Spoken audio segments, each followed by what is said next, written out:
Welcome to DCIV Sports. You only talk once with your boy, Drew Chambers. Here we go. I'm not saying, I'm just saying. Here we go. I'm not saying, I'm just saying. The journey starts now. Howdy, this is your boy DCIV, Drew Chambers the fourth here, and I'm back. I'm not doing sports anymore, but I'm doing something much more important and much more interesting, I would say. So to all of my Christian viewers out there, this is especially for you. This is still You Only Talk Once, but it has a whole different meaning, a whole different feel to it. I'm going to tell you a little story, and I hope you will be able to take something away from it, something meaningful, something that will really help you to live out your Christian walk. So today I want to tell you about a story of this loving family. There's a father and a son, and the father loved the son, and the son loved the father, but was ready to get out of the house. He was 16 years old. As soon as he turned 16, he got himself a car, got a job, and he hit the road. Now, they loved each other dearly, and the father, he would ask his son to come back home to just spend a week or so with them and just to hang out with them. Now the son, he was so busy making money, so busy with the things of life that he just didn't have time. He was too busy for his father. And so time went by, and a couple of years went by, and 3 years passed, and he came home for a couple of hours, and he stopped by and said, "Hey Dad, I have something I have to show you. Like, you're gonna love this." And he gave his dad a brand new car. His dad was so excited, and he hugged his son and kissed him and was very grateful, just so grateful for the gift that the son had given. But 2 hours later, the son was off and on the road again to make more money. And the dad, he enjoyed the gift, but he was just wanted to spend more time with his son. So he would continue to call his son, "Son, you need to come home. You have to spend a week here. Spend a couple of days with me. Let me spend some time with you."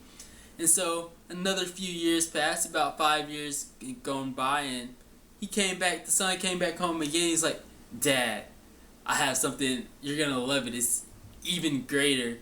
And so he was like, "Okay." And so the son took him and drove him around the city and stopped at this house. And it was a 3-story, modern day, not necessarily a mansion, but a huge house. And he was just ecstatic about it. And he was like, "Son, I can't tell you how much I appreciate it. Thank you so much. I just love that you gave me this." But right after he received the house, the son was like, "All right, Dad, I gotta go. I got a meeting I have to go to, and I have to be overseas in a couple of days, so I have to pack and get everything ready." So the son was gone right away. And the father just kind of sat there in the big mansion. He had his wife, and they were just sitting there, and both of them were sad. They were to the point of tears because they didn't have their son. Now, a lot of times we do God the same way. We pay our tithes, we give our offering and give him our money. We spend time with the needy. We give to those who need. We basically do everything we can to give God everything but ourselves. And that's exactly what God wants. He wants all of us. He wants us to spend time with him. He wants every single second of the day he wants to spend with us. But yet, we say we're too busy. We say, "Oh, I have school. I have work. I have kids that I have to take care of. My family needs me." When he's the one that gave you the ability to get education. He's the one that gave you the job. He's the one that gave you the family.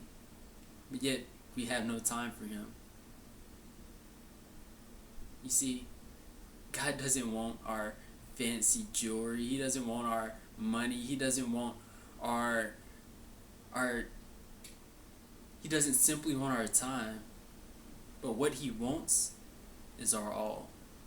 Mr. and Mrs. Christian, have you given your all Or are you simply trying to give up possessions without giving yourself? I'm not saying. I'm just saying. With your boy, Drew Chambers. Here we go. I'm not saying. I'm just saying. Here we go. I'm not saying. I'm just saying.